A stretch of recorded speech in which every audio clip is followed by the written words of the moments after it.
Can you tell us what your protocols are, what your principles are that you use in marketing and producing and preserving meat, and what you ask your suppliers to operate according to as well? Yeah, I mean, we're pretty clear with our meat. It has to be locally raised, and for us, that's like within 100 miles or something like that, because we are in a city center here, so we have to give ourselves like a buffer. Yeah, we really are actually. So, so it has to be locally raised. Pasture raising the animal is a huge, protocol for us. Most people don't understand this. You can be certified organic, and all that can mean, not in every case, is putting the animals, like stuffing them into a CAFO, which is like a big feedlot, and all you're doing is switching their feed from conventional to organic corn and soy. So to us, that's not what we're interested in supporting and doing, although it creates a lot of confusing conversations with customers sometimes who want organic.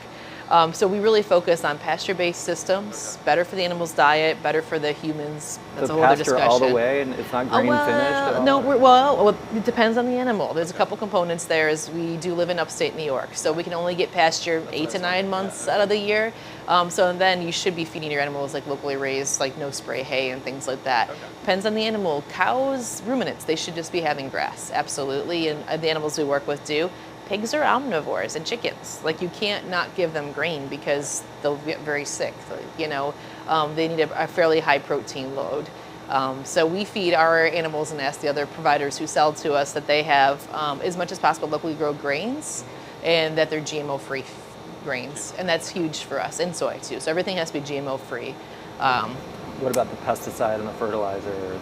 Yeah, I mean, like, none of us like fertilizer, well, besides the pigs using the fields as a restroom, there's no benefit to any of us like spraying or fertilizer. You just feed them on your pastures, Yeah, and when you ask other people who are supplying for you to do these things, are you able to check up on that, or are you just going on kind of trust? It's like, we're so small. So like for us, my husband and I, starting last year, couldn't grow up. Before, it had always been our pigs. Until this point, we just can't. We harvest about 24 animals a week. We just can't grow all that on our farm. So we have 3 other partner farms that we work very, very closely with. One of them was started by my own farm assistant, and another one is Autumn's Harvest in Romulus, New York, who I've been working with for years. And there are chicken and beef, so I'm with them all the time. We go to the same feed mills. It's very, very clear to me. And then I also work with, so a lot of the people who sell to me are my friends from the farmers market who I've known for years. I go to their houses.